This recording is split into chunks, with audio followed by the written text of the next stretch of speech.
There we go. I might have fit just for a second.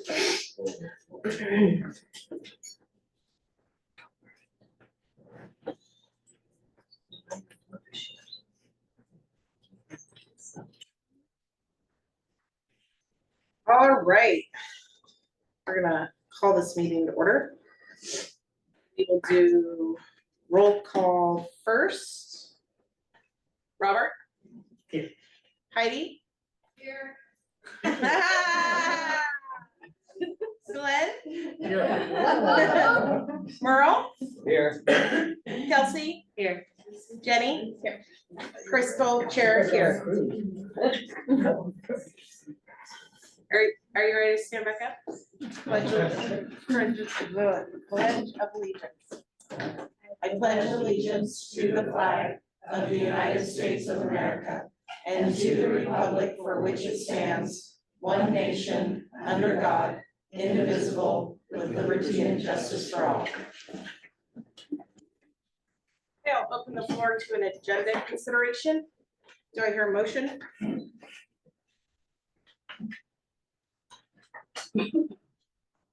So moved. Okay. Do I have a second? Second. Any discussion? Hearing none, we'll call to a vote. All those in favor say aye. Aye. All those opposed? Agenda carries. Do we have public comment? Okay. I just want to double check. Okay. All right, moving on. Board communication. High school ASB report. Okay. I know they have been extremely busy. Yes, they have. UNME leadership. They cannot be here tonight. Okay. Oh, no problem. UNME leadership. Anyone? No? Okay. Acknowledge an overnight field trip. High school girls varsity soccer went to LeGrand, and high school boys basketball tournament in Coos Bay is coming up on December 19th and 21st.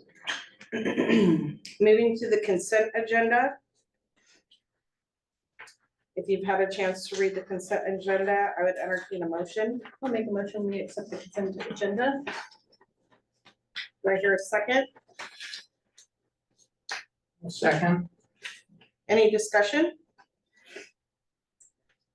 Question about long-term subs. Does that mean through the end of the year?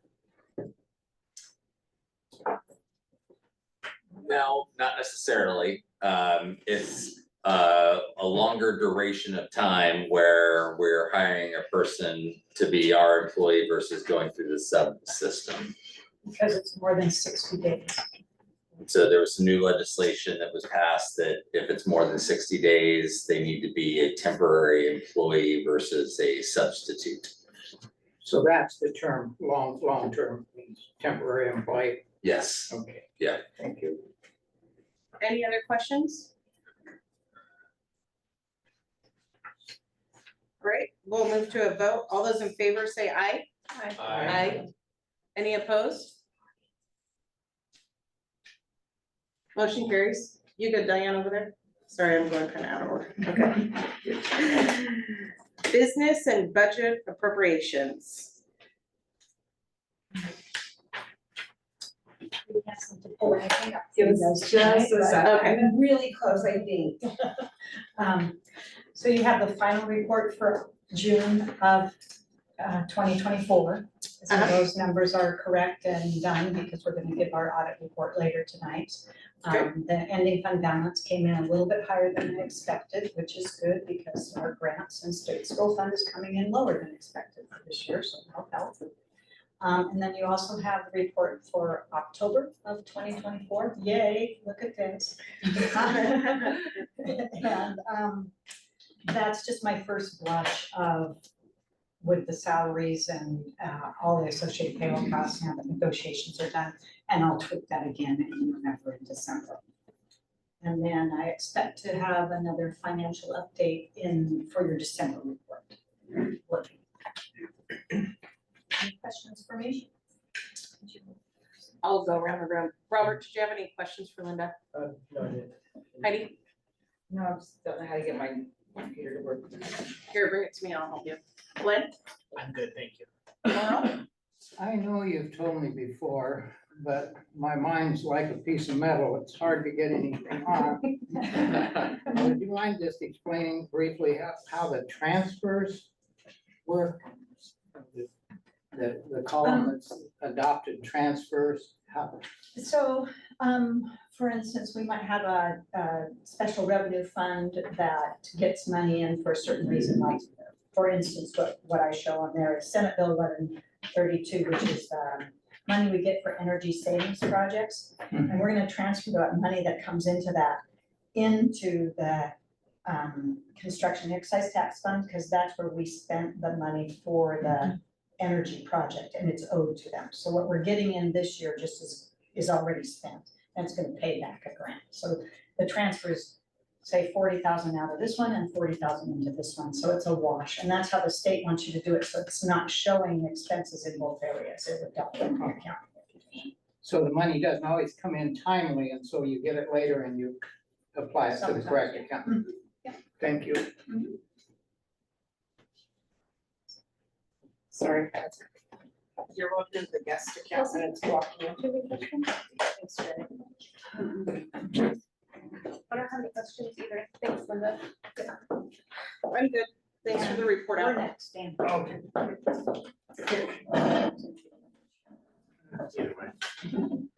Okay. This is Dan Miley, you guys, some of you have met him before, but he's our auditor and has been a partner of the business for a couple, 2 or 3 Yeah. years. Couple years now. But before that, he was our head auditor. So been, working with the district now for 5-6 years, been a little while. So in front of you, we have distributed a letter and the financial statements. We're gonna change it up a little bit in more of a presentation format, but if you have any questions, please feel free to ask and interrupt. So the first thing is, we audited the city's financial statements underneath generally audited, accepted auditing standards and government auditing standards. So whenever you need a single audit, it's required to also get the government auditing standards in there, which requires a little bit extra stuff, but not too much. We were out at the district in July and then for a couple more weeks in September. So 3 weeks in total, and then a number of weeks behind the scenes, still bugging Linda. For follow-up questions, a late report, not Linda's late, but actuaries doing their actuary thing. As I mentioned before, there was a single audit, which is an audit over federal expenditures. The district had about 4.1 million of federal expenditures last year. As part of that, we get to select major programs. The fun of this year was Title I and the Education Stabilization Fund. So we go in depth into those programs underneath compliance with a nice fund supplement, they call it, from the Office of Management and Budget from the federal government. So they sort of lay out, here's all the stuff we do. We did those things. Next. So happy to report that there was an unmodified opinion, that is the clean opinion. So these financial statements are materially correct based on the work that we performed. And then there was also part of the audit procedures that we do for Oregon minimum standards. So this is a rules from the Oregon Secretary of State. So it looks at deposits, ADM, teachers' experience, all those fun things. And the things that we also look at is local budget law. There was one over expenditure for debt service in the special revenue fund. I believe this had to do with the fun of. Students and leases. So the fund that keeps going. Yeah, it was under there, but over in another spot, so I mean, it just washes itself. It Yeah, doesn't- so budgeted in materials and services, but underneath the new accounting rules that were implemented last year, it's considered debt service. So just a different bucket. For the single audit, we issued an unmodified opinion on compliance over the major programs, but there was, oh, I guess I skipped a step here, but there was one significant deficiency over financial reporting and one significant deficiency over Title I. The significant deficiency related to financial reporting was just expenditures recorded in the general fund. They should have been recorded in the special revenue fund, so just a different bucket. And just the review didn't catch that it was in the wrong bucket. So just a second set of eyes, and I had the journal entry ready, but I hadn't input it yet. So when they said this is off, I said, no, it's not. And then I went and looked and went, well, it is if you don't post the journal entry. So so unfortunately, we caught it during our audit procedures, which means we reported to you guys. The significant deficiency related to Title I, related to some security training for assessments.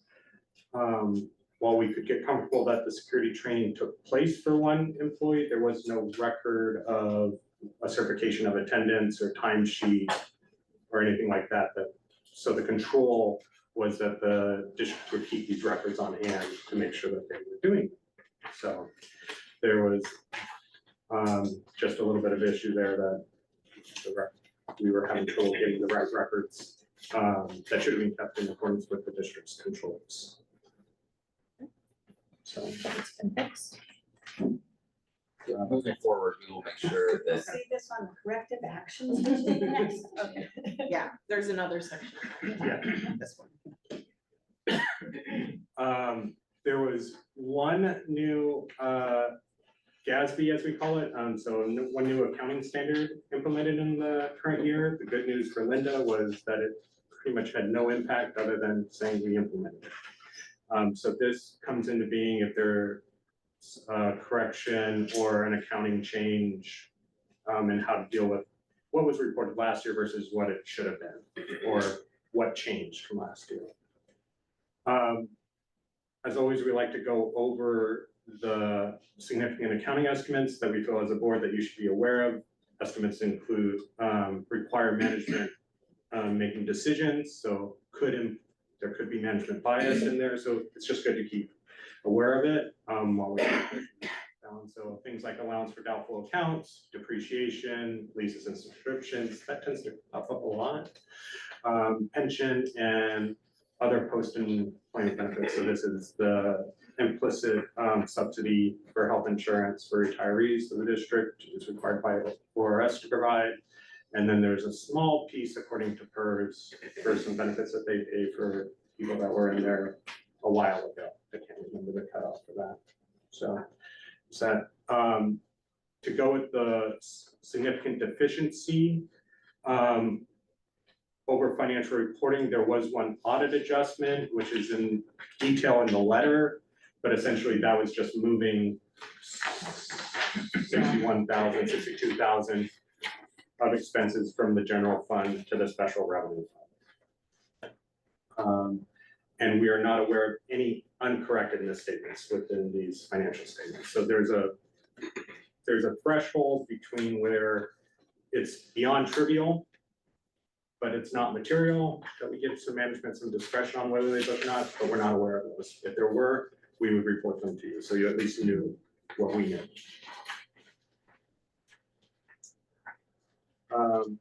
These are also gone over in the letter in way more detail, which I'm sure you'll all read. But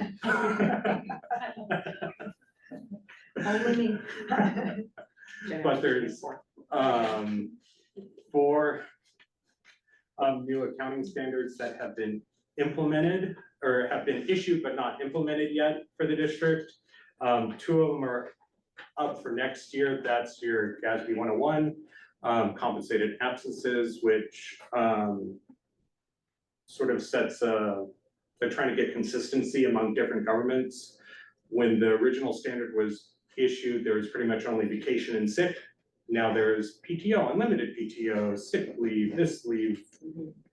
And so governments were accounting for how they see fit, but that hurts to make comparability. So the Government Accounting Standards Boards came out and said, we want to get us all marching at least a little bit to the same drum. So they issued this GASB 101, which will bring on a little bit more liability for sick time, which traditionally has not been recorded because it's not paid out when you leave. Now they've gone to whether it's used or paid out is now the threshold instead of just paid out, whether you report it. The other one is GASB 102, which is some disclosures about risk. So this is something that if there's a risk that there's significant financial issues with the school district, we would have to disclose those. One example that we've been using goes back to my time in Southern Oregon, when I lived and worked down there, was if a mill closed, significant taxpayer, that might cause some of the governments in the area to be a little worried about their financial future. So that would be disclosed in the footnotes. Hopefully that we never have to use this standard, but it's there. If you take steps to mitigate that issue, that can remove the disclosure, the requirement for the disclosure. The other two are the next year, so fiscal year 26. Some various, what they call improvements to the financial reporting model. Some improvements to MD&A, which is the management discussion and analysis, are in there. The one thing that will impact the district is historically you've reported or you've shown your budget to actual for the general fund and special revenue funds as statements. Those will now be required to be taken out of the basic financial statements and moved to required supplementary information. So they'll still be there, they'll just be moved back behind the notes. So that, again, governments had the choice before, and now GASB is saying we want everybody to be more consistent in where they put those. Some of the other topics there, we're not aware of the district consulting with any other accountants on accountant treatments. There's always the shared responsibility for independence, which again, we go into detail on the letter, but pretty much we are required to be independent to perform the audit. And we also would like to make sure that you guys can help inform us of any independent issues that may be out there. So I don't know how this would happen, but somehow you did work with another partner. They didn't tell me, you didn't tell me, and that could ruin the audit, which meant that you would have to get re-audited. Bad things happen. So just there's that. And then also attached to the letter that we provided was management's representations to us. At the end of the audit, we request that management sign a list of 5, 6, 7, I don't know how many pages and stuff to now. A lot. That pretty much lists of you've told us everything, you didn't omit anything, those types of things.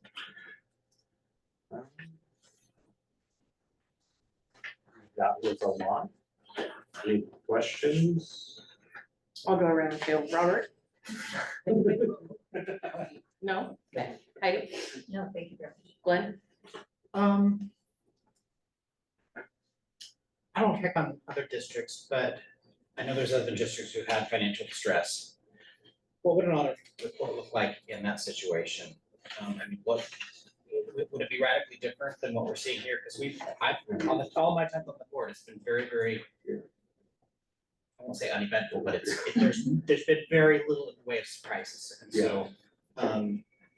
Yeah, uneventful is normally good when it comes to audit and financials. Absolutely. Let's try and keep it there.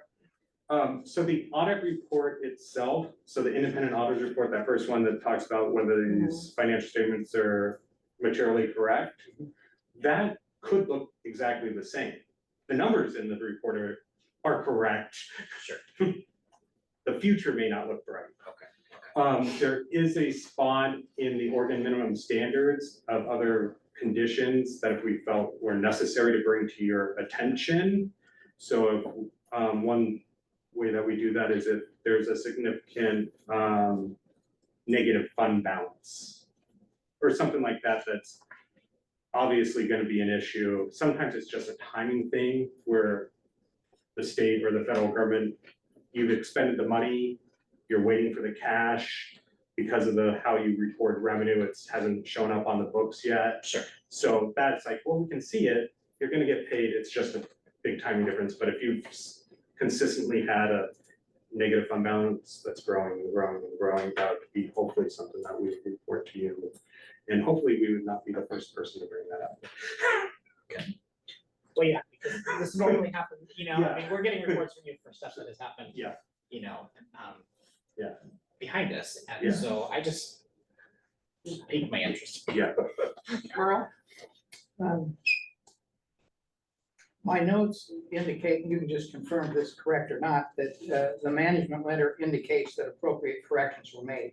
And so we're where we need to be as far as the audit is concerned. Yeah, as far as the numbers in here, as far as we've done, they're correct. Well, that was true of the test. Yeah. Certification requirements also that Well, the that, management letter, I guess you didn't speak to that. okay, Well, I'll just interject here as chair. So we do have the memo correction action that he isn't going to present on because that's from Linda under board action, and that calls out where the corrections were made for the future. And that was involved with Linda and the superintendent. So yeah. sorry, it's not really your No. position. Well, we do request and we do read those before they go to you guys. He has to approve it. Okay. Well, I don't approve, I just maybe. Yes, you did. Linda, send this to me. I can't issue this till I see it. I heard those words.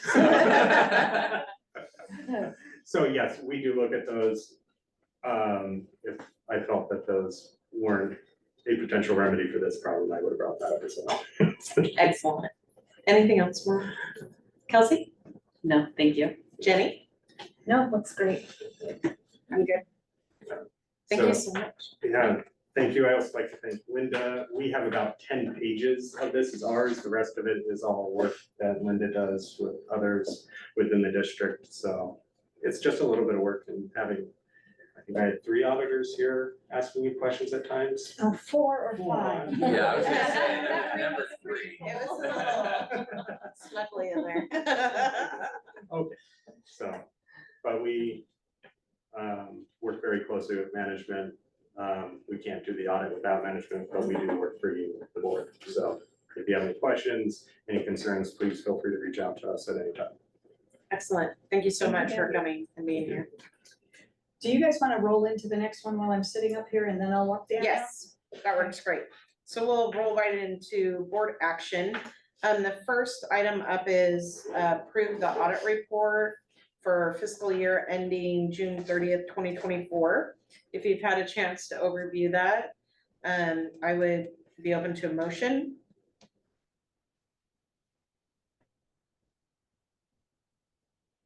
Make a motion that we accept the 2023-2024 annual audit report.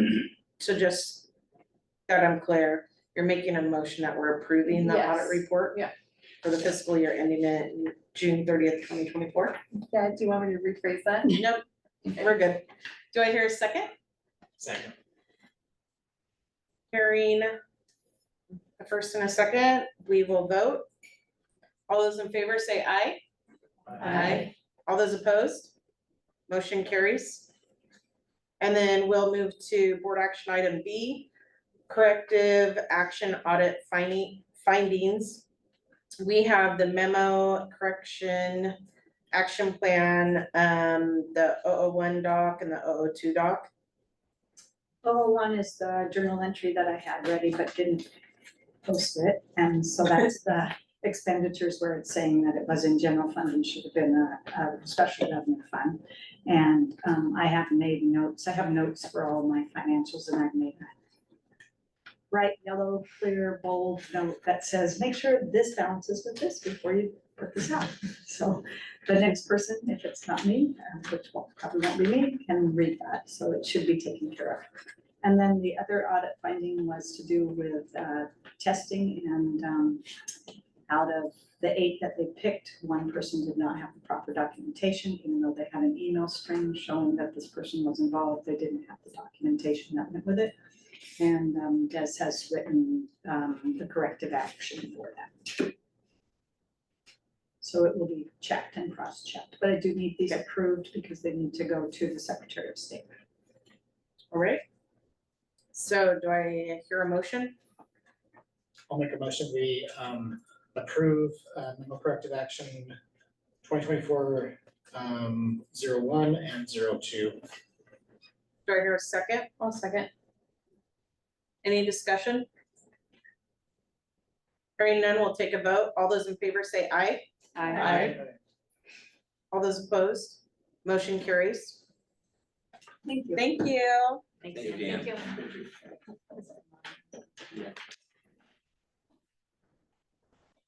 All right, we're just gonna keep steamrolling here. We are on OSBA policy April update. So, Diane and I listed 2 policies that there were potentially ongoing questions about. Otherwise, it's my recommendation that we adopt all the April quarterly updates as posted. I'll wait for Linda to get back regarding the DJC. I did include an email with a rationale for why I'm still recommending that the criminal records check fingerprinting requirement for non-licensed teachers. So this would be classified employees that we have language in there that says that we may, and I'll stress the word may, start employment before a criminal background check. And again, it's not something the district would seek to do loosely, liberally, but there may be times when we are not able to serve kids to our we need an adult working with students. We likely have knowledge of the individual we're hiring, likely coming from another district, or that causes administration to not have concerns with this employee to be able to put them in there in those to serve students. So again, it's not something that we would, it would still be within our hiring processes that we are waiting for background checks before we hire people. That is our standard, that we wait for those processes. But in the rare event that we were in a situation where we're waiting, we have our person and we have kids waiting to be served by somebody, we would want to be able to exercise that ability to get that person started.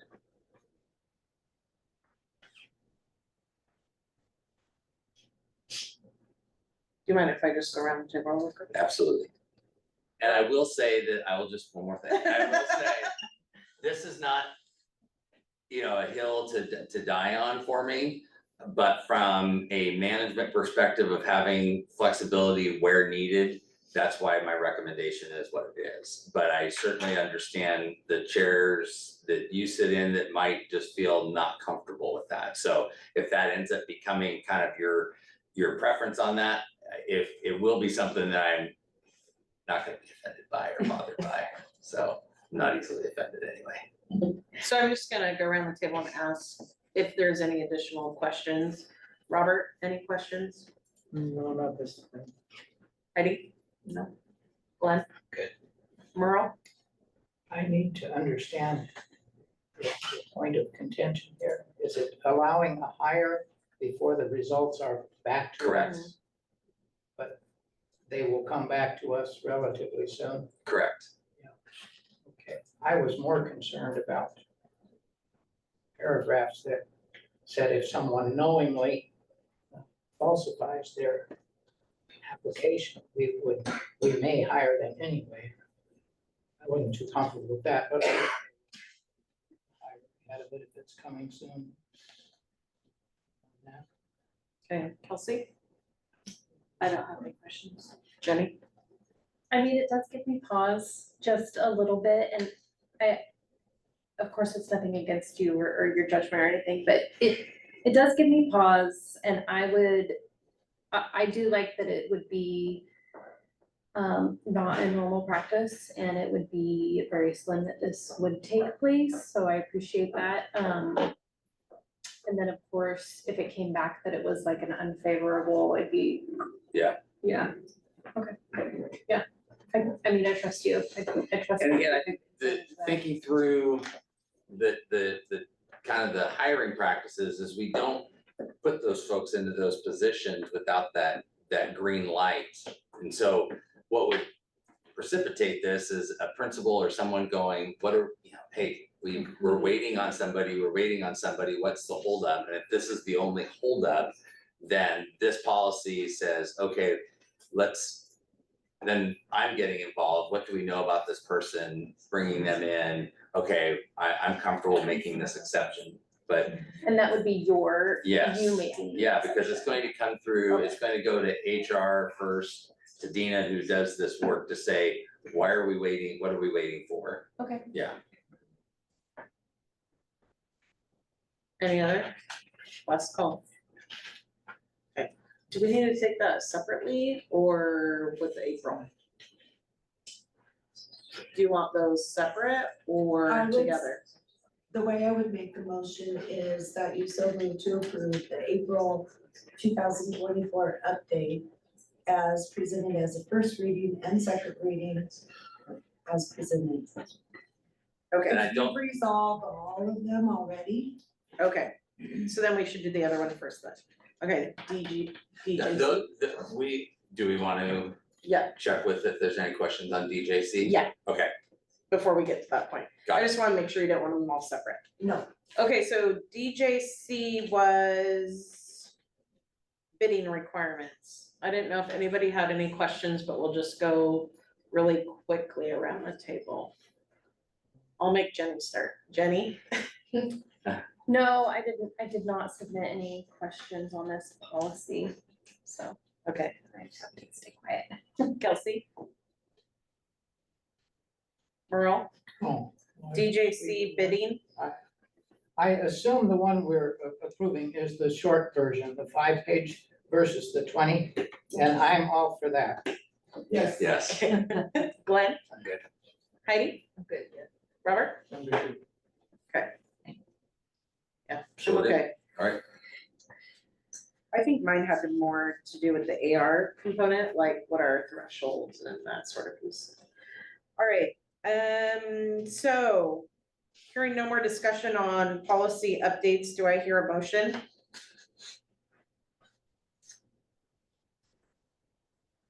Can I ask a question? Yes, absolutely. So are we first doing DJC and then GCDA, or are we doing that along with the April update? My recommendation is just one, because DJC and the other one, GCDA are posted as we've presented and discussed, so I don't think it takes a separate motion. So they're included in the April. Correct. Yes. Oh, okay. I pulled those out so we could have a discussion. If we needed, let's say All right. GCDA went a different direction, we would have pulled that out of the adoption. So I'm looking for an approval of the April 2024 OSBA quarterly update policies that was presented. I'll move to approve the April 2024 OSBA quarterly updates policies as presented. Do I hear a second? I'll second with the caveat that you're asking for adoption as well too, correct? Not just a second reading. Yes. Okay. Second reading, first, second reading adoption, the whole works. Okay. Yeah, Okay. deletions, yeah. Noted. Any discussion? Hearing none, we'll move to a vote. All those in favor say aye. Aye. All those opposed, motion carries. Okay, we're moving down to OSBA elections. We have a board position, no candidate filed. So I'll probably skip over that one unless you have an opinion somewhere. I assume there'll be like 12 write-ins. This is for This is, OSBA. this is Yeah. our particular District 11, right? Nobody ran? Yeah. Does that include Salem and those other ones? I don't know if these ones No. are weighted. It includes like us, Sandy Ann, who else? Do you wanna put someone forward? Are you bored, Heidi? Nope, not that. Oh, let's go. Yeah, Merle's on there on number 2. Merle, you also want position 11 just in case? Well, I You could think have real from power my there. observations of the last board meetings, I'm more comfortable not running. I think there might be some bylaws against serving at both positions unilateral at the same time. Before we would nominate the same person. And Glenn has been on the LPC. Glenn, are you He's been interested? on the OSBA board. Well, the vote didn't require, didn't provide a write-in option. It didn't? No. They just give us no one? So They'll fill it by appointment. Yeah. Probably. Okay, then we'll skip over that one and not waste our time. Okay, so OSBA election number 12. I'm kind of partial personally to our board member. I don't know if I hear anybody else in agreement. I think Ashley is from Salem. I don't know where Jeffrey's from. Dayton. And then Merle. But yeah, we need a motion. I make a motion that we nominate Merle Stutzman for Legislative Policy Committee position 12. Do I hear a second? I'll second that. Any discussion? I would just, again, clarify the motion is to not just nominate, but actually I'll vote. cast your Yeah. votes as Yes, a board. Sorry. Okay, that's fine. thank you, Glenn. So just a little follow-up, so tomorrow morning I will go into the official ballot. I will fill it out and it's submitted, and then Merle, you'll hear from someone. They'll call me like they did last year. All right, They were fine. okay. All those in favor say aye. Aye. All those opposed, motion carries. All right, district operations. So I have Oh, a yeah. question, Yes, question on that. So I got an email referring, I thought that we also were voting on some bylaws and stuff for OSBA. I declined to have those on the agenda because I read that it is based on student population, your vote is weighted. Explain that, maybe our vote is weighted, we don't have It's- one vote. Yeah, no. So they take everyone who votes and they weight them per your student population. So, a district like Salem, Kaiser, or PPS would get more say than somebody like North Marion. Yeah. This is OSBA's rules? Yes, OSBA's rules for resolutions. I can send you the screenshot and I talked to him on the phone because I wanted to be clear for that. So we would have, I'm really curious, like, we would have one vote as opposed to how many votes, like, to like a Woodburn or Canby or something, just. You don't know Yeah, that so- answer, I know, I'm just. Yeah, but they did, I read it to them from their website and I said, just so I'm clear, this is a weighted student population vote. And they said, correct. And I said, so you're telling me that not every district gets one vote? It's weighted on the amount of students who are in attendance. And they said, that is correct. So we don't count. Wow, 17 years on the board, I didn't understand that. Apparently it was changed, if I'm remembering correctly, in 2018. It was, I think it was one of those ones that maybe was changed in the small print on page 7. No, that's really interesting because OSBA's kind of been trying to make efforts to give more of a voice to rural schools, to smaller schools, but that seems to go in direct contrast to that, doesn't it? Yes, I was really surprised as well when I did my research on I those. would just like to make a statement that OSBA is finding itself less and less relevant, and they might wanna look to the reasons why this is happening, and it's because of things like this. So that's my statement, thank you. Yes, absolutely. I support that statement personally. Moving on, board operations. All right, well, we have our intermediate school admin team here, so come on up, Michael and David, and as they present, as you know, their theories of actions are intended to be simplified and streamlined, to be focused on what the adult actions are that are going to lead to outcomes for our students. And so they've put together a very streamlined presentation. And I guess my ask of the board is to next month in a few weeks, couple weeks, you're gonna hear from the primary school. And I really want to applaud David, Michael, and Kimberly for working to align their theories of action. And so you're gonna see some similarities, because the second graders that leave the primary school become third graders that take that state assessment. Not that's the only thing we talk about, but that's an important thing. And so that alignment's a critical piece. So really appreciate their work in that alignment. And so with that, I'll turn it over to you guys. Yeah. Well, Dave Sheldon, principal at intermediate school. This is Michael Clutter, the vice principal at the intermediate and primary school. And hopefully we can bring a little bit more sunshine than what y'all were just talking about. But is it congratulations is in order? I don't even know. Or call condolences. Not sure. We'll know in a couple weeks. Yeah, we'll do it in a couple weeks. All right. Well, hey, the intermediate school is just an incredibly vibrant and amazing learning community. And we are so glad to be able to have some time, just a short time this evening to kind of open the virtual door for you and welcome you in. One of the big things we want you to know is that we really value diverse voices at the intermediate school. And so as we begin any kind of planning at all, we make sure that our site council members are involved. Last year, we organized a student advisory group and asked them a lot of questions. They care deeply about the playground equipment, I'll let you know that.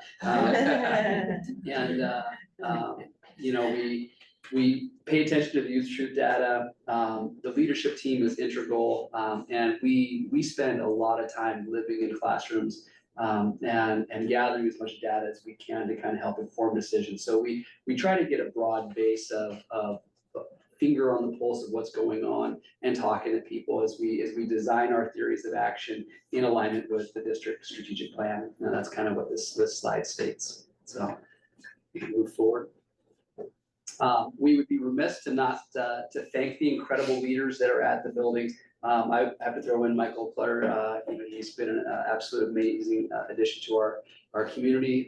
But you might, if you had kids that go through, and I know most of you did, you probably recognize some of these faces here. Kind of in the back row there going from left to right, you see ELD teacher and coach Diana McGilligan. Standing next to Jan Jones, instructional leader and technology teacher, standing next to or across from Maria Cisco, ELD teacher and coach. And then Becky Reed, third grade teacher and instructional leader. And then front row, bottom left, you got the amazing Deanna McCarthy, who is our instructional coach. And sitting next to her is Casey Metter, fifth grade teacher and instructional leader.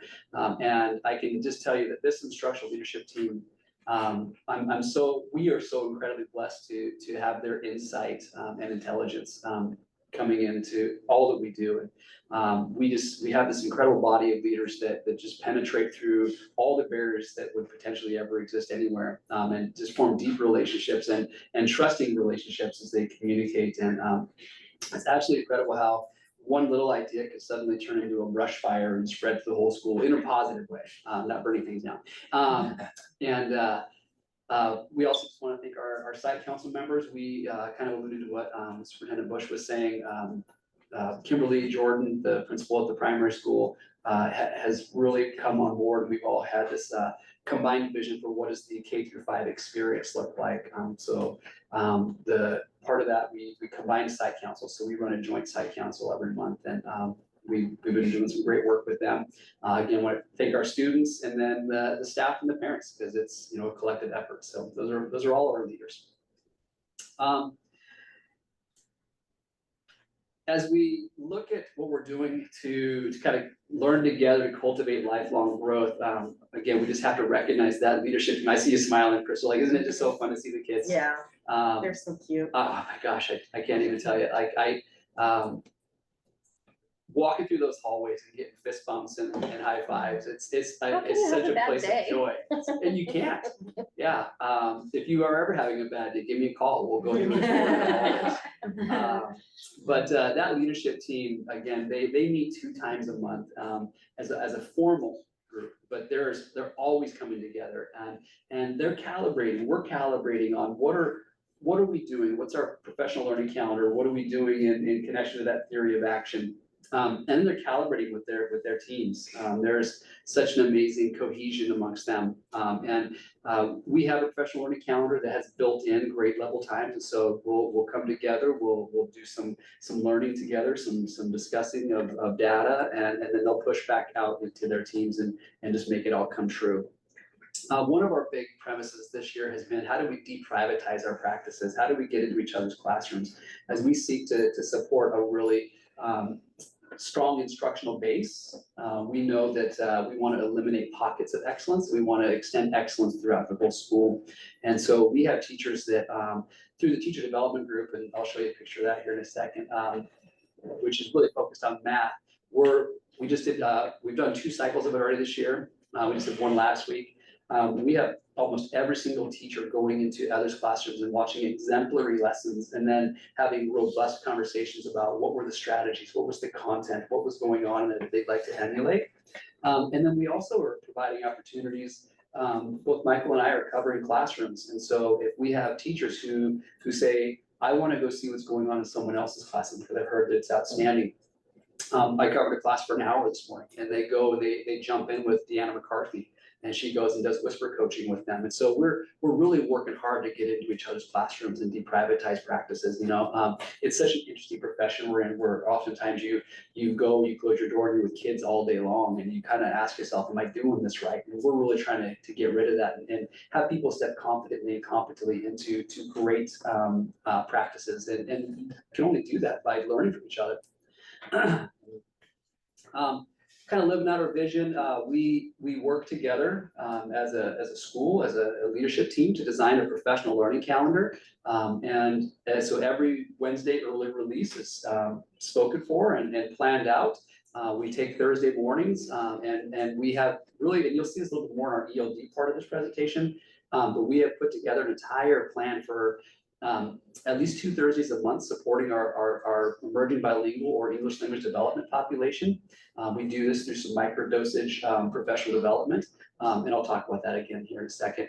And then we've also designed a walkthrough form that is accessible to everybody to use. And this kind of lays out what are some of the most high leverage strategies that support great instruction. What are those going to look like specifically? And so that's one of the tools that people will use as they go into each other's classrooms, and we can use it, they can use it. We even have people that have looked at it and said, this is going to be a point of emphasis for me this year as I seek my own professional growth. Our theory of action, I'm not going to read it to you, I'll just kind of give you the big points. We're really focused on reading, we're focused on supporting our emerging bilinguals or that ELD population, and we're really focused on attendance and improving that. We have a K-5 theme that says, be here, be awesome. And we've been working hard to support what does it look like to be here, what does it look like to be awesome.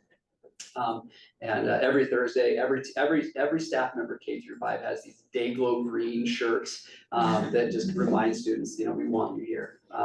And so those are we'll expand on this a little bit more here as we go through. Our first goal really is around reading,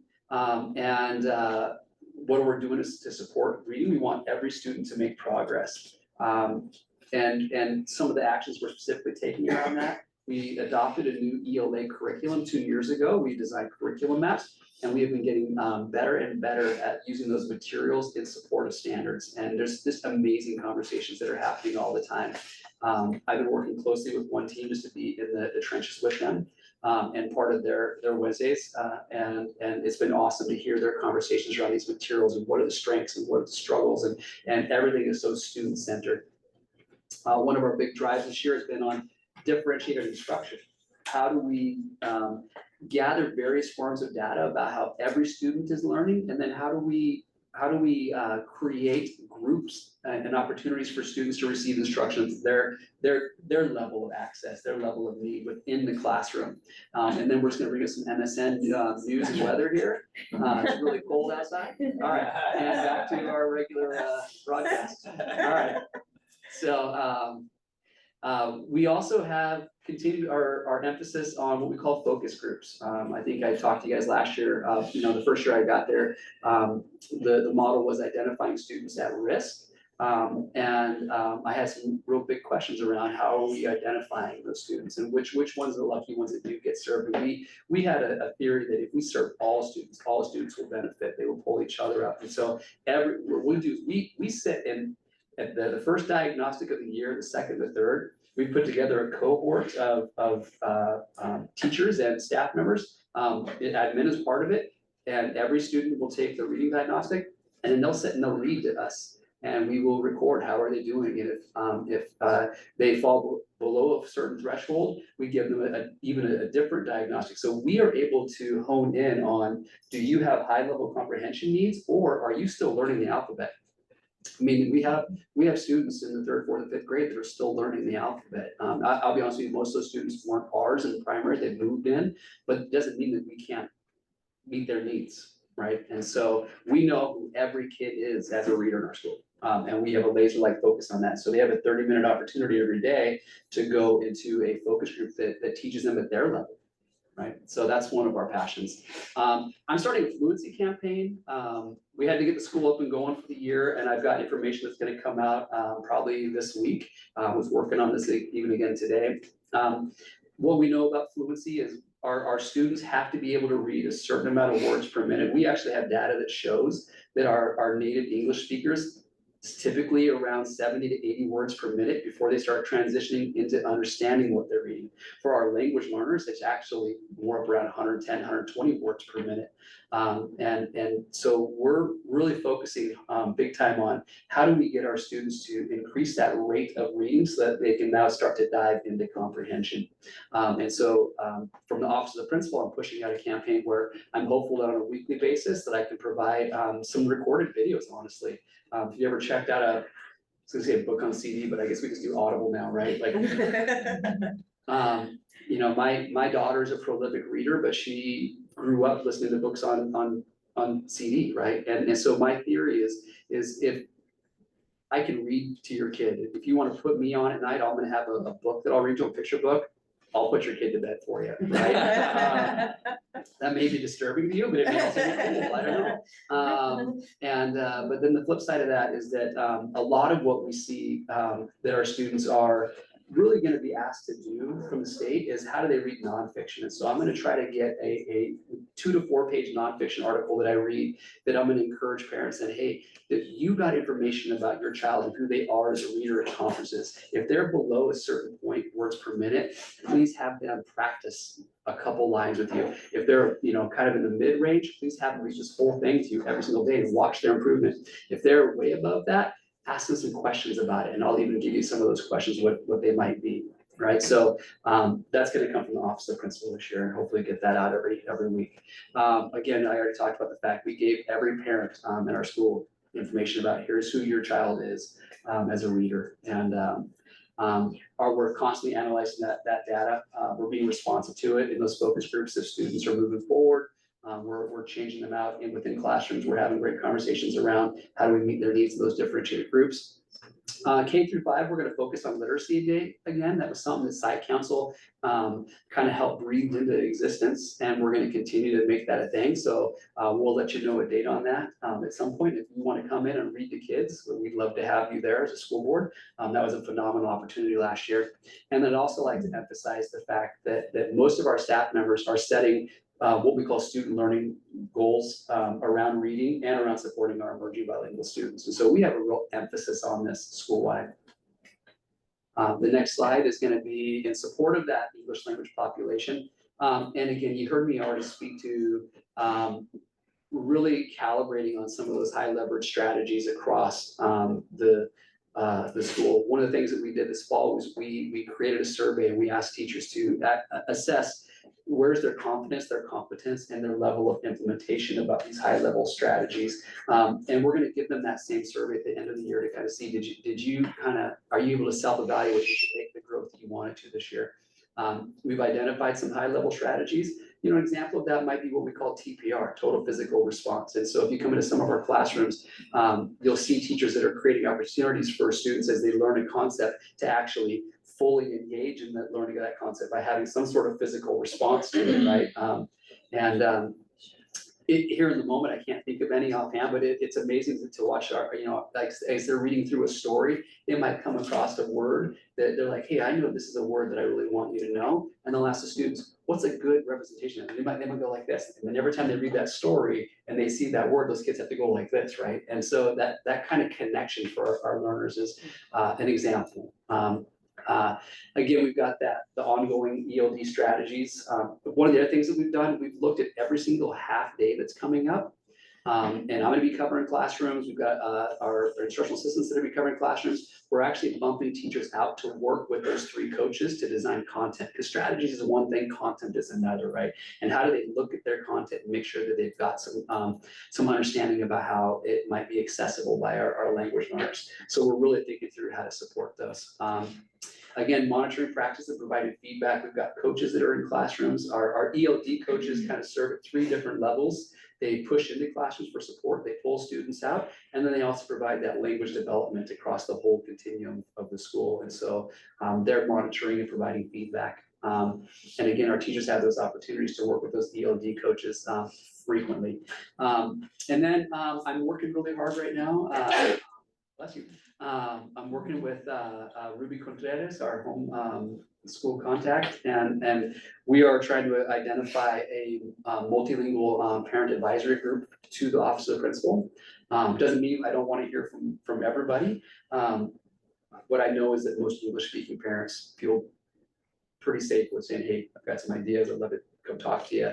I'm trying to create a really explicit invitation to families that may have felt like maybe school is, you know, a hard place to express ideas and dreams. So I'll stop here and turn over to goal 3. Thank you, Dave. So obviously our goal number 3 is about attendance.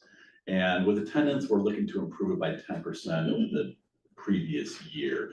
And that 10% is regular attenders. So regular attender is defined by those students who attend 90% or more. So anyone who's at below 90%, we're really focusing on. And so we have our bi-monthly attendance team meetings every 2 weeks. And in those meetings, we look at focal students, those students who are chronically absent, who are below 90%. And we look at what kind of interventions we could possibly apply to them. Interventions look like, you know, it could be a parent contact. We have a tiered letter system right now that go out if a student is from 80 to 89%, 70 to 79%, 60 to 69, and so on. So letters can go out. We have parent contacts as well, meetings with parents, home visits. So those are some types of interventions that we do on a regular basis for those focal students who are identified. And we assign a person responsible for that from our attendance team or in the office, depending who will implement that intervention and follow through on it. And then we come back and we look to see if that intervention is working by keeping track of those students with these interventions that we do. Is their attendance improving? If not, we focus back and look again and keep them as a focal student, see if there's something else that we can do. At the elementary level, probably no, attendance is kind of mainly on the parent at that level. So a lot of our work is with the parent with regards to getting their child to school. And that is that common community barrier that we try to identify. Does the family do they need an alarm clock in order to get up on time? Is transportation an issue? Do we need to help them get to the bus or something like that? And then sometimes there are school barriers that we need to identify that need to be addressed. Are the students engaged at school? Do they want to come to school? Is there something at school that's keeping them? Is there some type of bullying going on that might prevent them from wanting to come to school? So how do we engage students? How do we want them to come to school every single day? And so that 10% is our goal. Of course, we would like to do more. Right now, we are currently at about 10% relative to last year. We have 10% more regular attenders than we did at this time last year. So currently we are on track, but we're gonna be working hard over the next 7 months, 8 months to make sure that we get that to at least 10% or more. And that's in the midst of all the colds and flus that are going around. There's a lot. I've been hit twice so far this year. Well, I love those fist bumps and high fives. They come usually with nerves, yeah. So, all right, so we're gonna end on this slide right here. You know, you see a picture of, you know, I talked about vibrant learning communities and, you know, we've got a classroom picture up there. And then I talked about, you know, kind of some differentiated instruction and some small group opportunities, you had that middle picture. And then I had to throw a picture of Miss Peggy, Miss Morari up there, because I feel like they really represent just the inviting, just welcoming, and safe community that really embodies what the intermediate school is. Feel very privileged to be able to be a leader. I feel like I'm surrounded by other leaders and that we support each other. And we'll just conclude with this.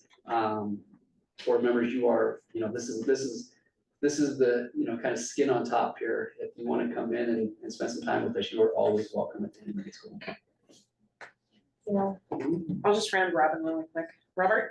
What is that 10%, or what does that number equate to?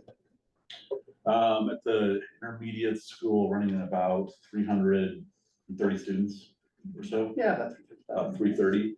So do you mean the amount of students? Yeah, I mean, you're trying to improve. So what, when you say you're improving 10%, what's the number?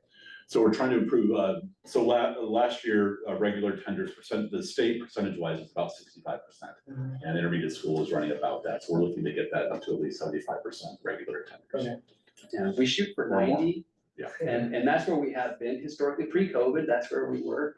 We were actually talking this evening as we were preparing for this, just about how every school across the whole nation post-COVID has just seen this massive decline in attendance. And that's why there's such an emphasis everywhere, because we'd like to get back up to that 90.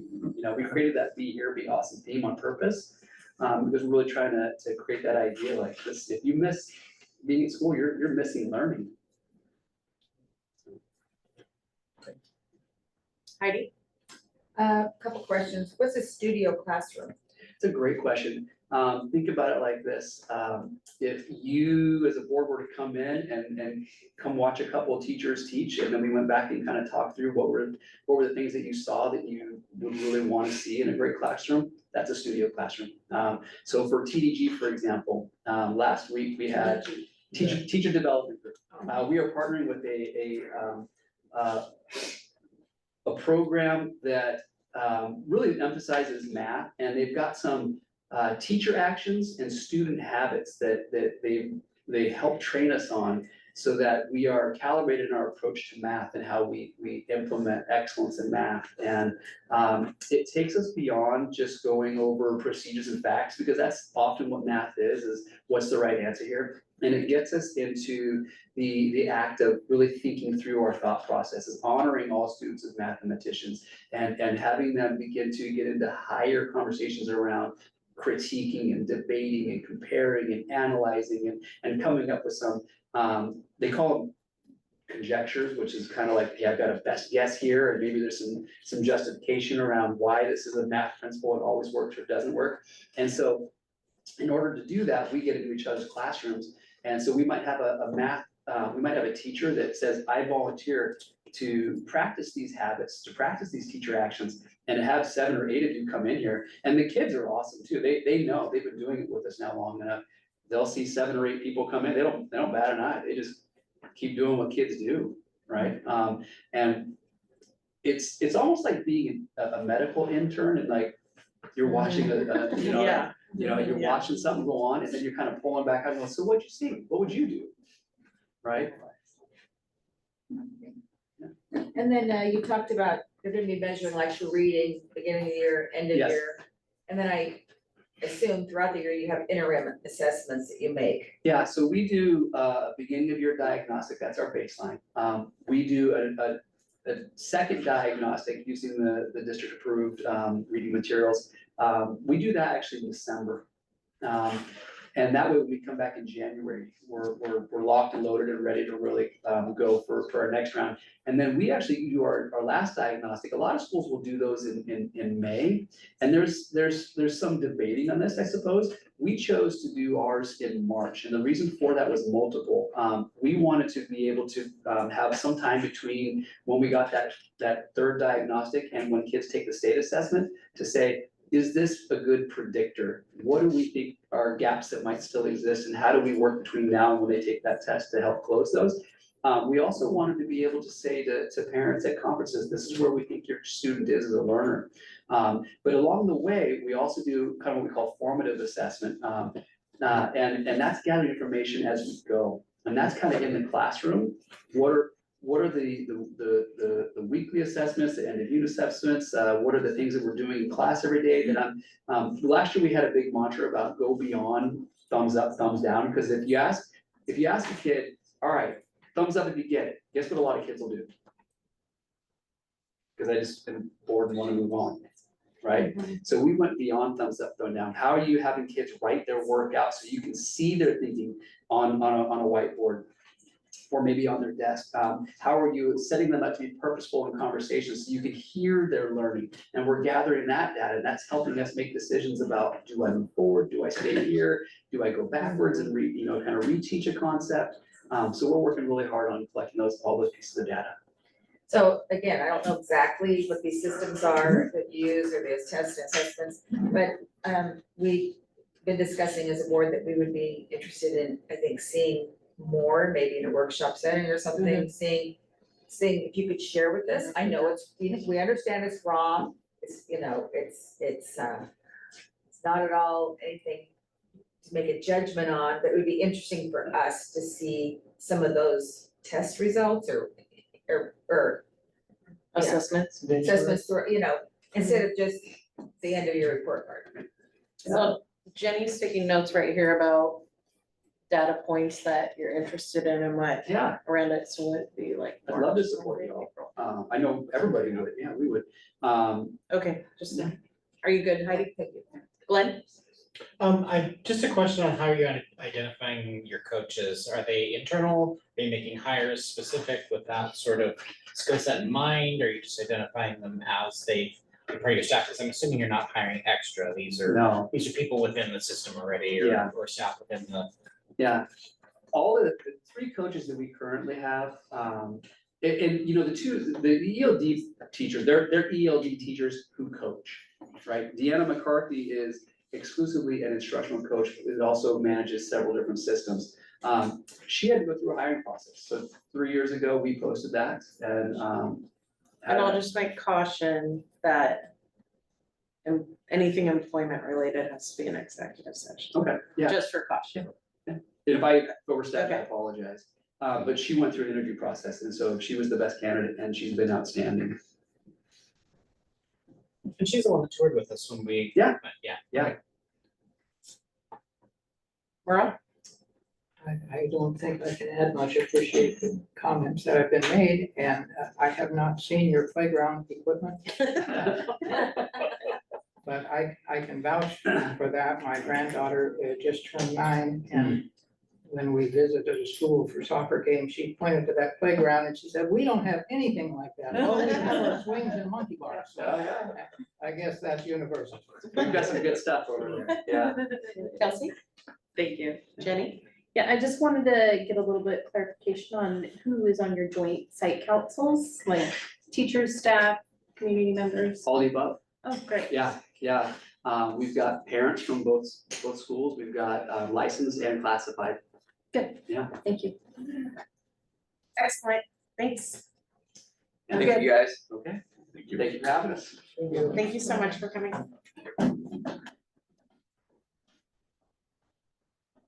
All right, I'll turn the next two items on the operations report over to Des. Yeah, I'm driving all the buses right now, so. Let's see how we can do. There we go. Yes, yes. All right, So the first thing we're gonna be talking about today is the North Marion Integrated Plan. And this is an annual report that we need to give to you all as part of our legal requirements to ODE. So at the end of this month, I'll submit these board minutes to say that we shared some information with you. I will also say, though, that this report, you guys are probably anxiously awaiting, as are we, the state report cards, and that data has not been released. So typically what we'd release with this is the data that comes with it, and we can't because it's still embargoed.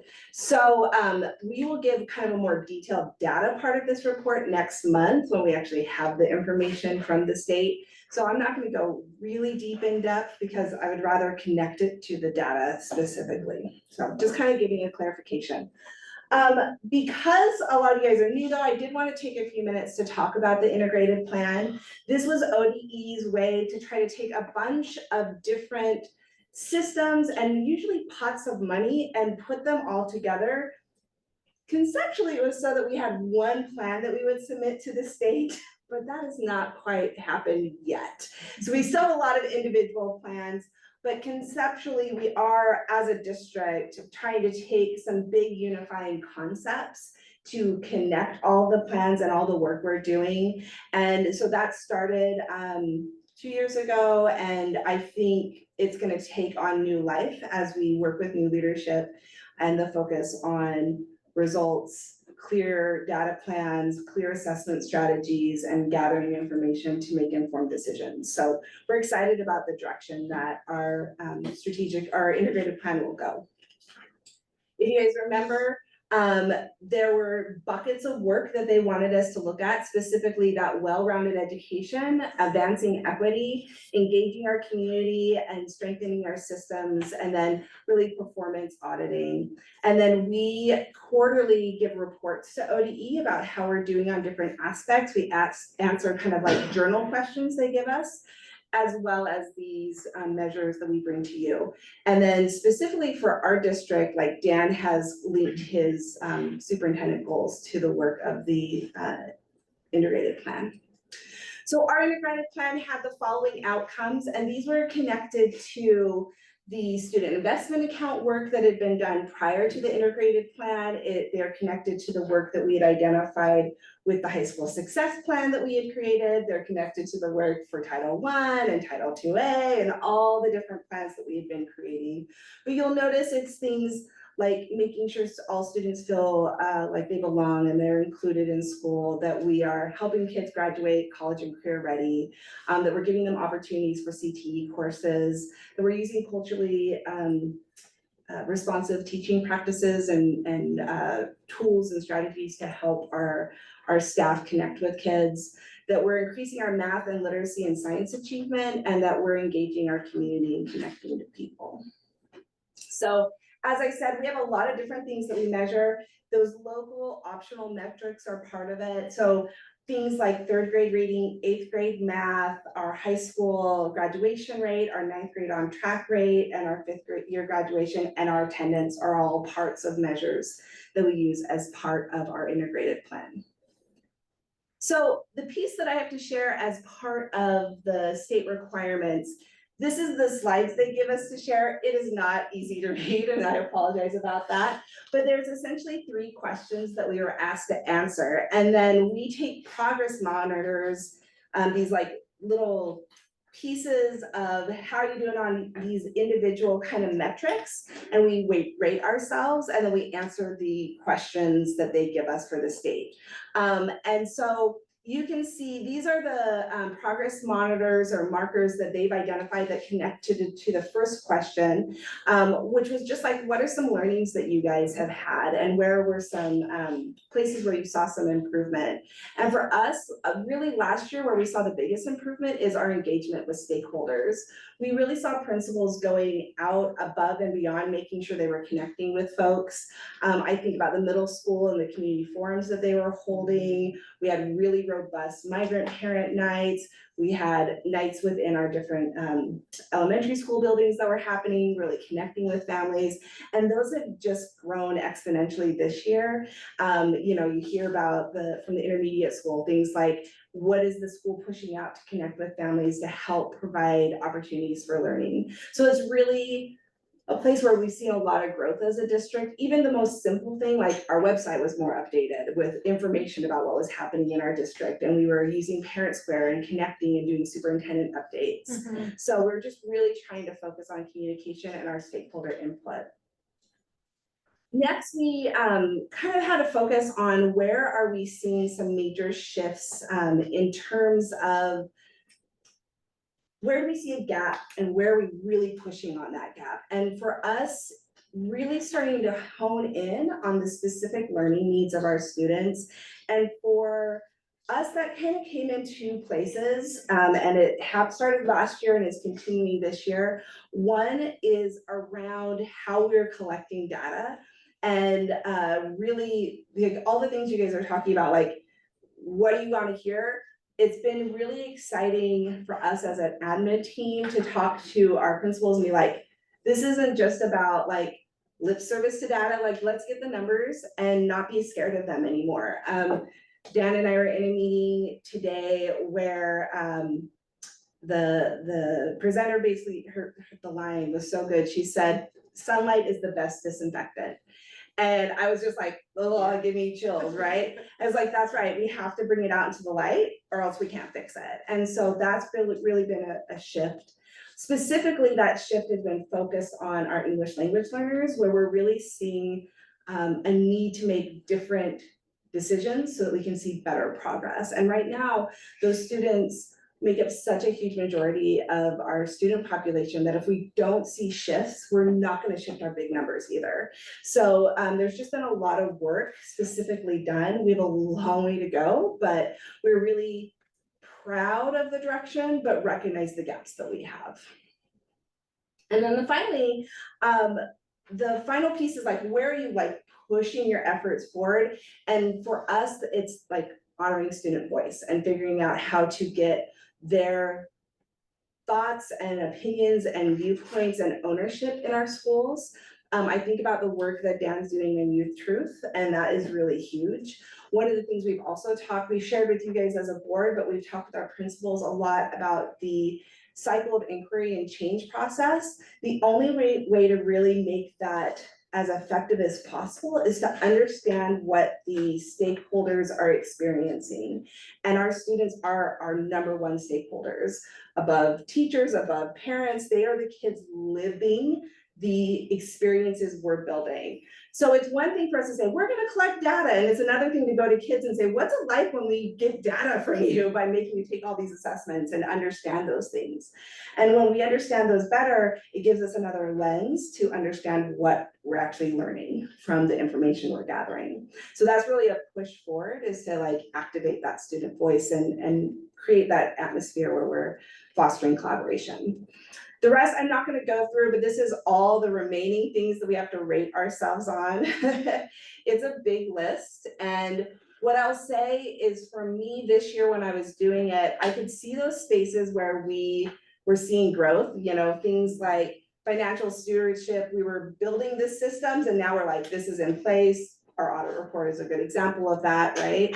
But there are definitely places where we see gaps and where we want to take these progress monitors and make them additional pieces of data that we can be collecting on. How do we know that we're actually moving the dial on some of these specific things? And what these come from is the state basically saying districts who do these things see movement on their data. And so we need to be, what do we need to do to adopt practices and policies and strategies that really allow us to start shifting these numbers? But you can see there are places where we have not grown, and there are places where we've made some jumps. And there are places where we are really needing to focus, and there's a lot. I encourage you to go through the slides and learn all about them. In addition to your slide decks that you have, there are some hidden slides that you have available that I didn't want to talk about here, but are additional questions that we have to answer for the student investment account. And since the student investment account is technically one of the integrated plan investment, I just wanted to share that information as well. That is that. I'll stop my share. Okay, Robert? I'm absorbing it. Okay. It is a lot. I mean, it's a lot. It's extensive. It used to be 6 different presentations, mind you. Yes. Okay, Glenn, No, I'm good, thank you. Merle, Always glad to see no action required. Kelsey, Thanks, Des. Jenny? No questions, just a shared comment that, you know, I'm excited about that you guys are collecting data, using it and not being afraid of maybe some lower numbers and seeking change. So that's really exciting that you guys are on board with that. Yep. Yeah, thank you so much. Yeah, and just in time for our new strategic plan revamp, we got a 175-page document about how they're changing the integrated plan, what that new update needs to look like. So we're gonna use all that great data we collect as we learn about our strategic plan and update our integrated plan as soon as I finish reading it, so. All right. All right, and I go again. And let's see, how do I need to stop that? Okay, there we go. So many slide decks here. There. Okay, the next piece is, as we've talked about, oops, not what I meant. That's what I meant. As we talk about every year, it is time for adoption, and this year, the state creates a schedule of adoption, and this year it is health. And so I want to talk just briefly, this is our official notice that we are going to be doing our review process, and I want to talk a little bit about what that looks like. This is the kind of map that they give us from ODE about the process. We're in kind of the November and January section for health. They have announced the materials that have been approved for review, and we will start looking at those materials over the next few months. But this year is a lot different because of a few different things. So our typical process is we look at data to determine what are things we want to look for in a set of materials. We do a pilot study of those materials. We gather community input, and then we look for how do we want to implement these resources. But this year, our process has to be different because it's health. Health is one of those topics that can easily become controversial if it's not done correctly. So there's a few things we want to be looking at this year that's different. One is that we want to have a high degree of transparency with our families about not just the materials, but actually what is the curriculum. And that's something we're talking a lot about, and we want to make sure we have a clear definition. The curriculum is the state standards. The materials are the materials we use to teach the state standards. The state standards, so hence the curriculum, can't change. We actually signed a Division 22 that says we will teach the state standards. The state standards are what sometimes give people pause. They're like, why are you teaching my kid that? And we go, it's because it's in the state standards. We need to be able to talk transparently with our families about why did the state put them in the state standards? And what can you do to help support your kid? Or do you need to make an informed decision about how you want that standard to integrate with how you approach health teaching in your own house? So we're gonna take time, not just to talk about the materials, but actually more importantly, to talk about the curriculum, the state standards, help parents understand what the state standards are.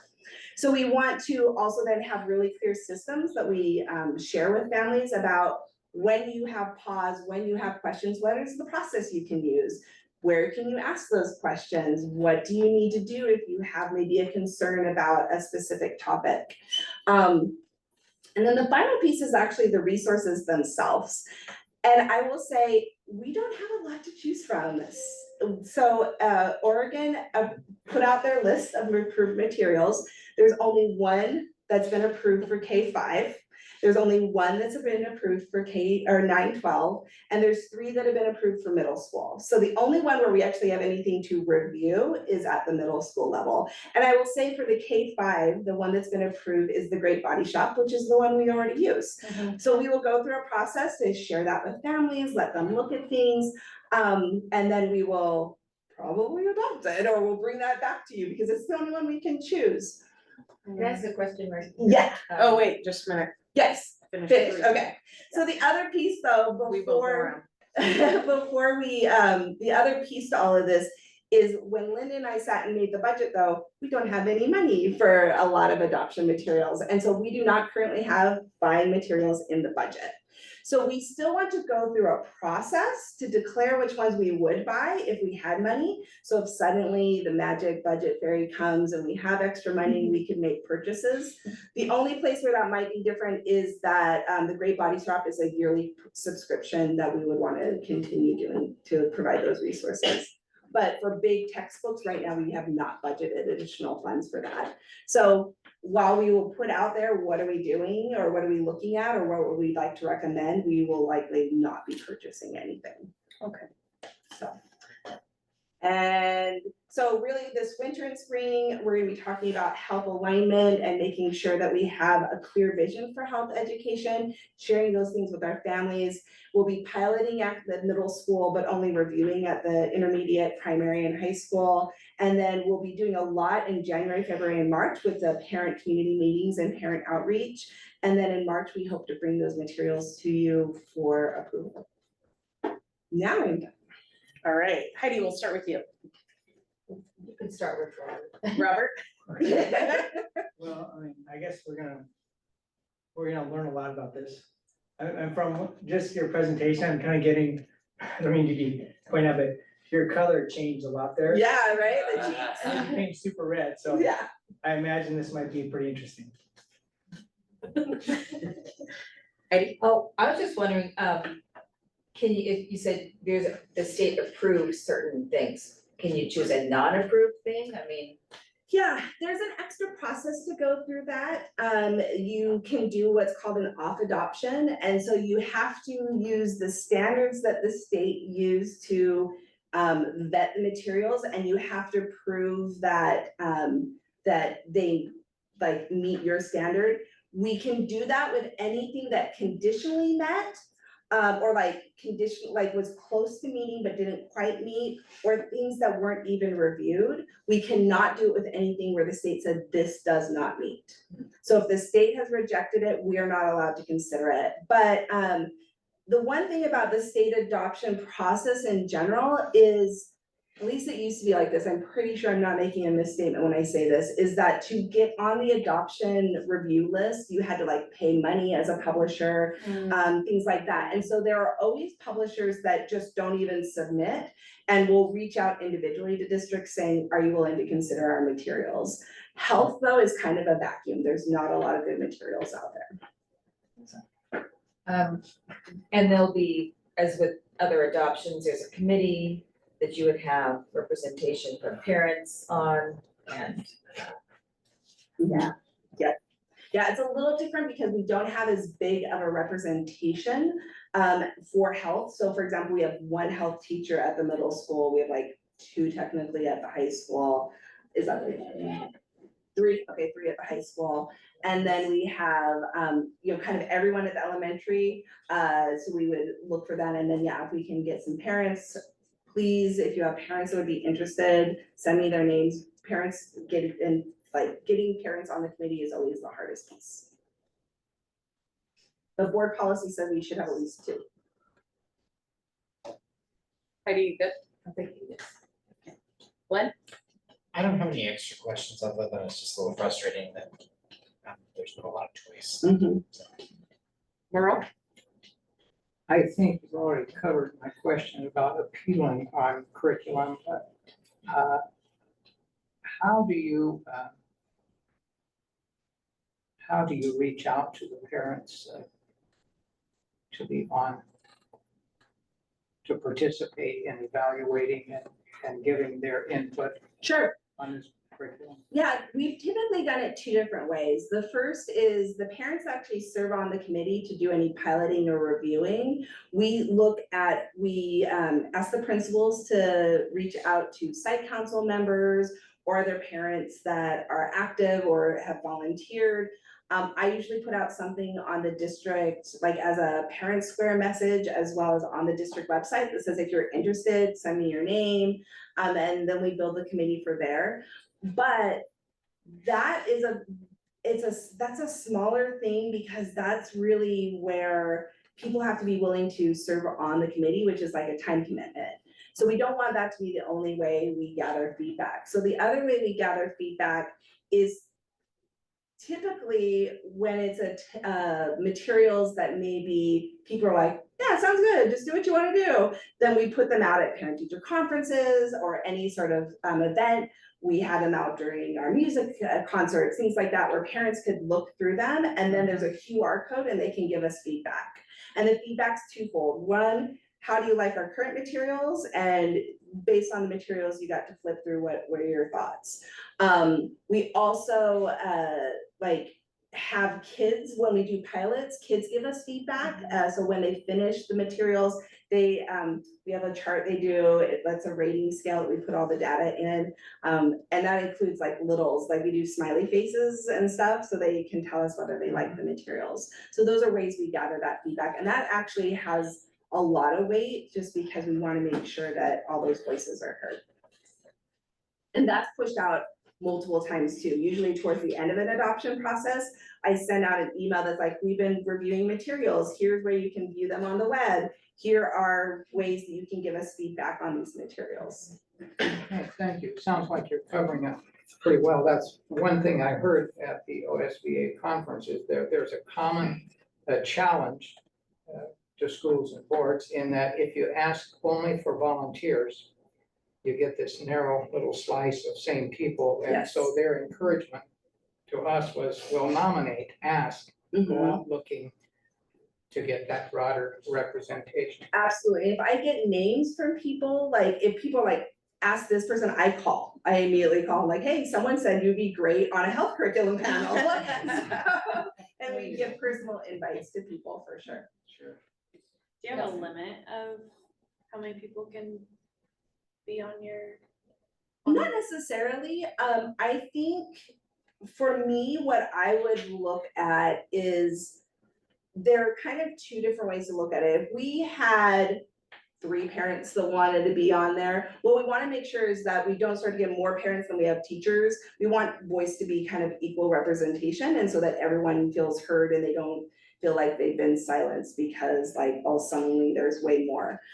So what I would probably do is if I had an influx of parents, I would make them a separate panel and just have a parent focus group that I would do work with so that they could be heard and really make sure all those things, and then have them within that group nominate a couple people who could then serve on the other panel. So if we got a 10, we would make it work so that all those voices, I'm never gonna turn down someone who wants to be on a committee. Yeah. So. And then, what is the time commitment for something like that? This would be less. Typically, we meet about, I would say once a week for a couple of hours. While we're first doing the review and deciding what we're gonna do. And then when we get to the spot of actually making some decisions, those meetings kick back up. During the piloting part, you know, the commitment's pretty low because it's just what's happening in the classroom. So I would say it's probably like 5 to 6 meetings that are a couple hours a piece after school. Yeah, that would be about it. Wait a minute, that's what I was gonna say. I lost train of thought. It will be less for this though, because it's so much smaller and we don't have as many materials to review. Jenny? So being as that we don't have money to purchase some of the curriculum, does that leave us out of compliance or anything? No, we don't have to buy. Okay. Yeah, and we would just use what we currently are using. Is this like the math curriculum where if we wait another year or two, there may be additional ones on the list? Not on this list. Once the ODE list is finalized, it's finalized. So Okay. even with the math, You're talking about Bridges in Yeah. particular. Yeah. So Bridges was never on the official ODE adoption list. When we Oh. considered it, we did an off adoption for that one. Okay. And so they were not ready to be considered when ODE asked for submissions, so they said, it was kind of smart, it's one of those reasons why we would look, like Heidi's question, for other materials. Mhm. They didn't want to put themselves out there but not be ready and be rejected, and then we couldn't consider them, so they just left themselves off completely. And then once they were ready, they said, you can review us now, and so that's why we paused and did the review, and they still participated in the caravans and different things. So I'm waiting right now to hear, usually this all runs through ODE or through the WESD. I'm waiting to hear back from those about when the caravans Yeah. are basically like a fair, a book fair, where you go and there's publishers and tables and you can look through materials. I'm waiting to see what publishers will be at those, if it's a lot more than what was on the list, or if it will just be what's on the list. Excellent. What are we currently using right now? I couldn't tell you right off the top of my head. K5, we're using the Great Body Shop. And then, do you know off the top? I don't have the books memorized. I will get you that though, and I can send, like, have it for the next board meeting. It's yellow and white. Hey, Robert, When you were here? would Robert, would you like Dan to follow up on that and send you an email? Yeah. Yep, Got it. can you do that? Yep. Excellent. Okay, thank you. Have a great one. Thanks. All right, my turn? I suppose so. Okay. Well, before we jump in, I just want to acknowledge a few things, a few people. First of all, thank you, Linda, for the extensive work in getting ready, all of that ready, all of the audit work. The look on your face when Dan said 3 people was just like, yeah. So, no, like 5 or 6 all crammed in there, asking Linda questions constantly. So but thank you for preparing and all you've done for the districts. Thank you for that. Diane, thank you for all the policy work behind the scenes, getting all that done. And Dave and Michael, thank you again for a great presentation. So mine is really, if we get it pulled up here. Give me just a second. Yep. It's gonna look really familiar from 2 weeks ago. So while they're getting it up there, so at the work session, I presented my superintendent goals for you. And then met with most of you in the last few weeks to get your feedback on them, which most of you just had a few questions, but little bit of common theme, and I think Heidi, you hit on it a little bit during Dave's presentation, is kind of this data information, like how can we get that in our hands? How can we know that we're moving towards those goals? And so what I did in this presentation, we can just kind of jump right. So right there with regular attenders, and then so what I've added to this presentation on the next slide is when we can bring you what I'm calling interim reports on how we are doing towards that goal. On the previous slide was that we would be at 80% regular attenders. So bringing you reports on our regular attendance data in these months, December, April, June, July. So where are we at now? How are we doing in the spring? How did we finish on this particular data? So that's a data point and we can probably dig into, as I'm attending their attendance meetings, like how many letters are we sending out and what kind of response are we getting where do we see improvement? I mean, we could data dive a lot on some of this information. So going to the next one, so we had a 3rd grade reading goal, and so then we'd be bringing you some reading data information that we will be using. And so the next slide would be January, March, and May. So kind of almost, if you notice, there's data coming at you every month on a different part of this. So bringing you some information January, March, and May.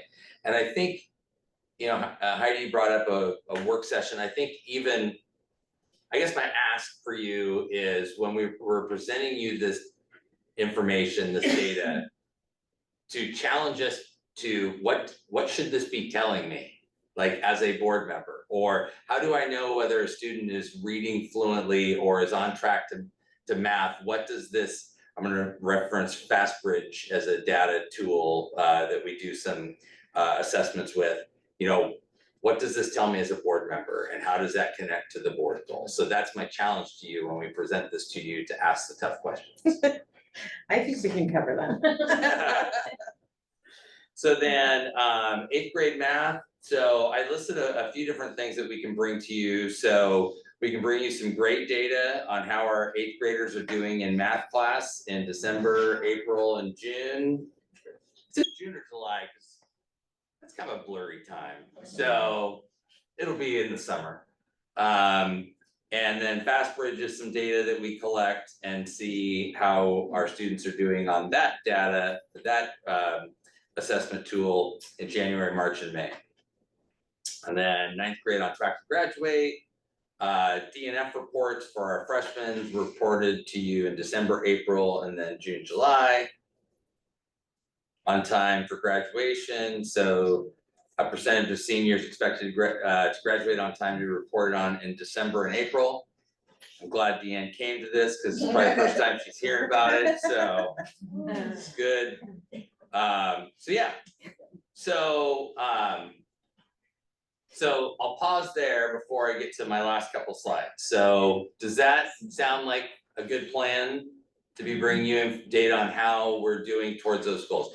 The ultimate goal here is to take board data and that you're basing decisions on, that our building leaders are, then the data that they're making decisions on, then to our classroom for the teachers that are making decisions on how their kids are doing. So it's to try to go from the board to the classroom.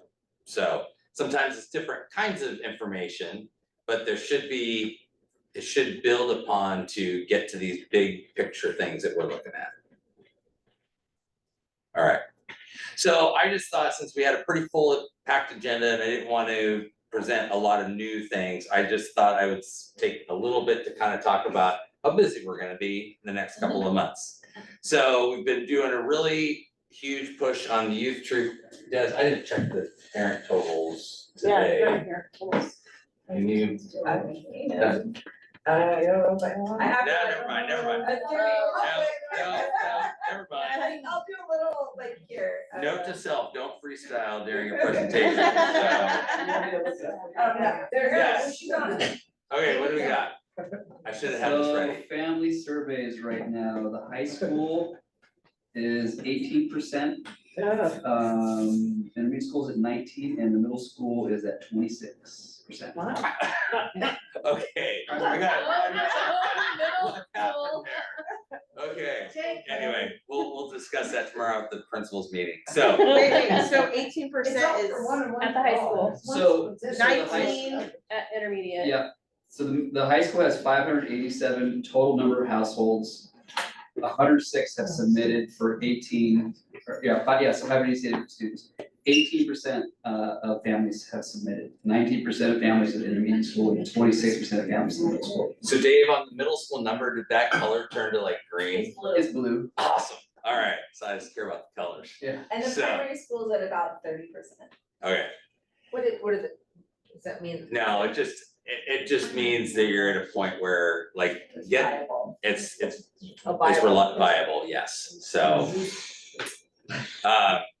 So we're gonna get all those schools, all those parents about 20% by the end of the week. Is that when it closes? Yes, Sorry. this Friday, Okay. this Friday. So please do what you can to encourage people to, parents to take the survey. And, next Tuesday, we're having a staff lunch. Thank you, Robert, for this. So it's perfect timing. It's right before Thanksgiving. The kids get out early. We're bringing the middle school and high school staff over around 12:15. And everybody's gonna be eating in the middle school commons. And then about 12:45, the primary and intermediate. So if you guys are not busy during the noon hour on next Tuesday, you should come. Because the teachers would love to see you there. And I think it's just gonna be a perfect send off into Thanksgiving. They're gonna appreciate it. And I am very proud of our staff because we got 100% participation without having to have a staff meeting. They all did it. And it was very impressive to see them, nothing like a little carrot out there and a little friendly competition. I was at Dave's school presenting and I was, this is a couple months ago or a month ago. And one of their teachers was like, okay, y'all, everybody's got a calendar invite on the morning that's up. We're all in the library doing this. They all did it on their own. So, Love it. yes. So, good stuff. Okay, so that's some Youth Truth information. Then we got our board policies from OSBA last week before for November. So It's becoming like a book club. yeah. But here's the good news. We're gonna take a little deep breath. We're gonna give ourselves a little bit more time. So Diane, the team and I will review the policies and get them to you the week after Thanksgiving. So we'll get them to you. And then you've got a month to look at what we submitted and get us feedback, okay? So no fast turnarounds, all right? And I'll cover that on the next slide. Heidi? So we're at the point, these are just the regular updates Yes. that we usually get. Yes. It should only be like 10 or something at a time, or maybe more, I don't know. It's more, but They've been busy. it's more, but it's more than 10, but it's less than the April. So a more manageable number. And now that we're all caught up, I feel like we could give you guys a month to look at them before, and I really didn't want to, I wanted to keep using our work session format for the discussion. Yes. So that was kind of why the timing is what it is. All right, so you'll get that from us, December 9th board meeting. So I'll give you an interim report. You heard Linda talk about financial updates, so that's on your radar. And then December 17th is when we get the Youth Truth data back. So that's on the 17th. So next slide. Do you have any more slides? What? Yep, there's another one. No. Oh, there it is. There we go. I do not want to click. Okay, all right, so there you have your due date to get us the feedback on the policies on January 7th. And Just for clarification. yeah. Is there a time cutoff or is midnight? Well, I'll make sure, I'm pretty good about that, so I will give you a cutoff. And then during the month of January will be staff reviews of Youth Truth data. So I'll be going back to every school at staff meetings and reviewing their Youth Truth data with them. And I'm gonna be focused on parent feedback. What did the parents say? And then we have the January 13th board meeting. I'll give another interim report towards the goals. We'll have a big review of Youth Truth data. And we'll talk about having parent listening sessions in February, because that will be what leads us into our strategic plan development. So big meeting in the 13th of January. And then we have our board work session where we'll do the policy discussion and first reading. We'll continue to talk about parent listening sessions, strategic plan development. Good time to be talking about data. We can talk more about that. And then I listed middle school football there because you've probably seen in a couple of my updates talking a little bit about, I think at least one update talked a little bit about football. And we need to figure out a way to have middle school football for this school district. Somehow we have to figure that out. I know we have field issues, I know we have budget issues. We've got things to work through. But we cannot ask ninth graders to go on a football field and hat up if that is the first time they've wore a uniform and expect to be successful. So, I've had one brief meeting, excuse me. I've had one brief meeting with NMYA to kind of talk a little bit about this. They've got some flag football coming up through the younger ranks. And so I have some more, I'll have some more meetings with them. Lindsay, middle school vice principal and athletic director, her and I are gonna meet this week to talk a little bit about middle school football. We are the only school in our league that we play in that does not have a middle school football team. So there are teams to be played. But it will take some work around where, and budget. So I just wanted to kind of get that out there so that I feel like I can start having conversations and not have a loop back to you without you having been told that we need to talk about this at some point in the future. Good. So that's the road ahead. Question? Okay, Good? Robert? No, I'm excited about football. Okay, Heidi? Thank you, no. Glenn? Merle? Sounds good to me. Kelsey? Good. Jenny? Also good. I'll just, before we close things out, I will just go that I'm going back to my page for board goals and reflecting on it and having conversations with multiple people. So our board goals will kind of be a living document, which means we won't like formally adopt a set of board goals, but just know our board goals is supporting the superintendent goals and removing barriers. Assisting in the superintendent for creating the strategic plan and being involved in that. And continuing with our actionable items. So I thought a lot about preparing a huge statement for board goals and us spending a lot of time on it. But then I reflected on the last 6 months of work we have all done. And I feel like we've extensively done all of our policy work. We did our superintendent hire in a very condensed time. And I feel like I give us like a strong A for all that we've accomplished this year. So we have a lot of work coming up with the strategic plan.